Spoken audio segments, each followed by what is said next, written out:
नमस्कार, आप देख रहे हैं जनता की आवाज न्यूज और मैं हूं आपके साथ ज्योतिका। आइए रुक करते हैं खबर की ओर। समाजवादी पार्टी के प्रमुख अखिलेश यादव ने मंगलवार को भारत अमेरिका व्यापार समझौते को लेकर भाजपा के नेतृत्व वाली केंद्र सरकार की आलोचना की है। उन्होंने आरोप लगाया कि अमेरिकी कृषि उत्पादों के लिए भारतीय बाजार खोलना देश की लगभग 70% आबादी के साथ विश्वासघात है, जो अपनी आजीविका के लिए खेती पर निर्भर है।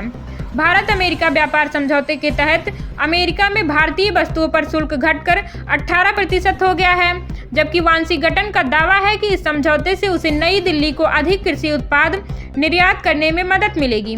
एक्स पर एक पोस्ट में अखिलेश यादव ने लिखा कि भाजपा ने फिर किसानों पर हमला किया।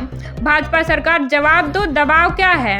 अमेरिकी कृषि उत्पादों और अनाजों के लिए भारत के बाजार खोलना हमारे देश की 70% आबादी के साथ विश्वासघात है, जो अपनी आजीविका के लिए खेती और कृषि पर निर्भर हैं।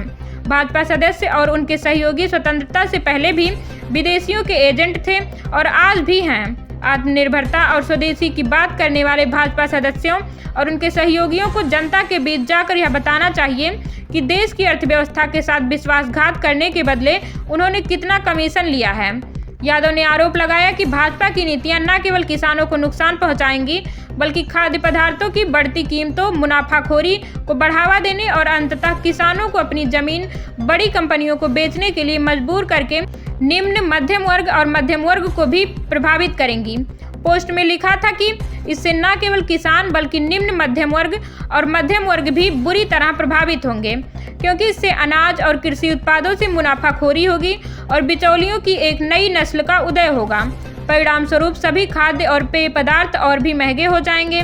साथ ही भाजपा इन कंपनियों से चंदा भी वसूलेगी, जिससे खाद्य और कृषि उत्पादों की कीमतें और भी बढ़ जाएंगी।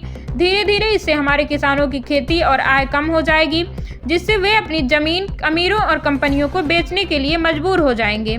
जमीन हड़पना भाजपा सदस्यों और उनके सहयोगियों का अंतिम लक्ष्य है। इसके अलावा समाजवादी पार्टी के सांसद राजीव राय ने केंद्र की विदेश नीति की आलोचना करते हुए कहा कि इसकी अस्पष्टता ने व्यापारियों और निर्यातकों को नुकसान पहुंचाया है, कारोबारियों के लिए वित्तीय संकट पैदा किया है और वैश्विक मंच पर भारत के राष्ट्रीय हितों को कमजोर किया है। राय ने ANI से कहा कि निश्चित रूप से यह अमेरिका के साथ निर्यात व्यापार करने वाले हमारे सभी व्यापारियों और कारोबारियों के लिए राहत की बात है, लेकिन इसकी जिम्मेदारी कौन लेगा? एक गलत विदेश नीति के कारण ऐसी अराजकता पैदा हुई है। कई कारोबारियों ने बैंक से कर्ज लिया है और वे EMI चुकाने की स्थिति में नहीं हैं। यदि विदेश नीति में स्पष्ट रूपरेखा का अभाव है तो देश को इसके परिणाम भुगतने पड़ते हैं। यह भारत सरकार के लिए एक सबक है। इस खबर में बस इतना ही। बने रहिए जनता की आवाज न्यूज के साथ।